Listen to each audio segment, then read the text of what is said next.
राधे राधे। जय श्री कृष्णा। इंदिरा एकादशी व्रत कथा जो कि 17 सितंबर 2025 में 17 सितंबर को रहने वाली है और ये कथा इस दिन सुनना बहुत ही लाभदायक माना जाता है। श्री कृष्ण युधिष्ठिर से कहते हैं, हे राजन, पूर्व काल की बात है।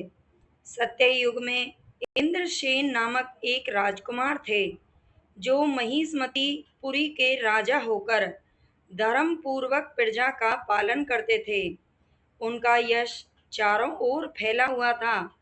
राजा इंद्रसेन भगवान विष्णु की भक्ति में तत्पर होकर गोविंद के मोक्षदायक नामों का जाप करते हुए अपना समय बिताते थे और विधि पूर्वक अध्यात्म तत्व के चिंतन में लगे रहते थे। एक दिन राजा राजसभा में सुख पूर्वक बैठे हुए थे। तभी देव ऋषि नारद आकाश से उतरकर वहां आ पहुंचे। उन्हें आता हुआ देखकर राजा हाथ जोड़कर खड़े हो गए और विधि पूर्वक पूजन करके उन्हें आसन पर बिठा दिया। इसके बाद उन्होंने बोला, हे मुनि श्रेष्ठ, आपकी कृपा से हम सर्वथा कुशल हैं। आज आपके दर्शन से मेरी सभी यज्ञ क्रियाएं सफल हो गई हैं। हे देव ऋषि, आप अपने आने का कारण बताकर मुझ पर कृपा कीजिए। नारद जी ने कहा, निरुप श्रेष्ठ, सुनो, मेरी बात तुम्हें आश्चर्य में डाल देंगी। मैं ब्रह्मलोक से यमलोक में आया था। तभी वहां एक श्रेष्ठ आसन पर बैठा और यमराज ने मेरी भक्ति पूर्वक पूजा की। यमराज की सभा में मैंने उस वक्त तुम्हारे पिता को भी देखा। वे व्रत भंग के दोष से वहां आए हुए थे। हे राजन, उन्होंने तुम्हें एक संदेश देने के लिए कहा था, उसे सुनो। उन्होंने कहा, बेटा, मुझे इंदिरा एकादशी के व्रत का पुण्य देकर स्वर्ग में भेज दो। उनका यही संदेश बताने के लिए मैं तुम्हारे पास आया हूँ। राजन, अपने पिता को स्वर्ग लोक की प्राप्ति कराने हेतु इंदिरा एकादशी का व्रत करो। राजा ने सवाल किया, भगवान, कृपा करके इंदिरा व्रत की विधि मुझे बताइए। किस पक्ष में, किस तिथि को और किस विधि से इसका व्रत करना चाहिए। नारद जी ने कहा, राजेंद्र, सुनो, मैं तुम्हें इस व्रत की शुभ कारक विधि बताता हूँ। आश्विन मास के कृष्ण पक्ष में 10वीं तिथि के उत्तम दिन पर श्रद्धा युक्त मन से प्रातः काल स्नान करें।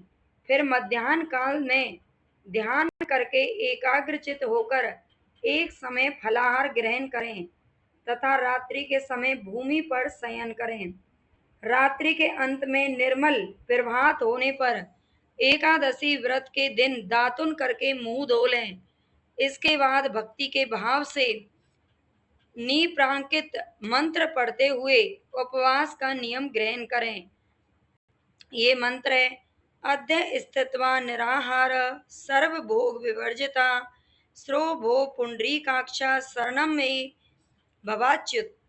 कमल नयन भगवान नारायण, आज मैं सभी भोगों से अलग हो निराहार रहकर कल भोजन करूंगा। हे अच्युत, आप मुझे शरण दीजिए। इस प्रकार नियम करके मध्याह्न काल में पितरों की प्रसन्नता के लिए शालिग्राम शिला के सामने विधि पूर्वक श्राद्ध करें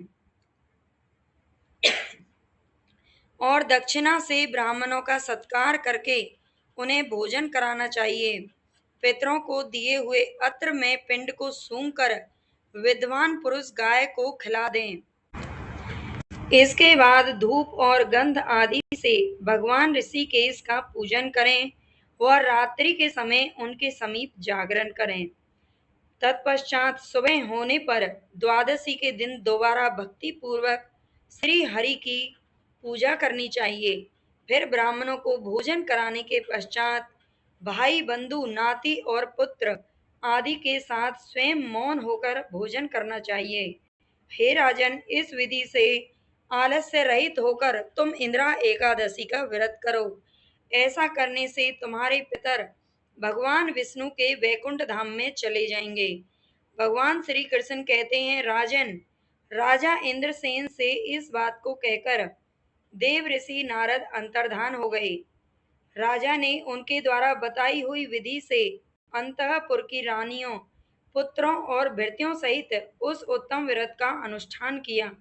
हे कुंती नंदन, व्रत पूरा होने पर आकाश से फूलों की वर्षा होनी शुरू हो गई।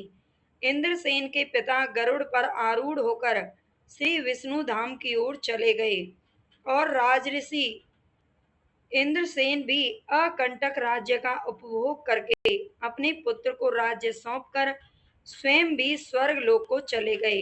इसी प्रकार मैंने तुम्हारे सामने इंद्राव्रत के महात्म्य का वर्णन किया है। इसे पढ़ने और सुनने से मनुष्य सब पापों से मुक्ति पा लेता है।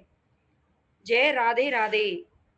सभी बहन भाई वीडियो को लाइक करें और सब्सक्राइब जरूर कर लें चैनल को। भगवान श्री विष्णु आप सबकी मनोकामना पूर्ण करें। राधे राधे।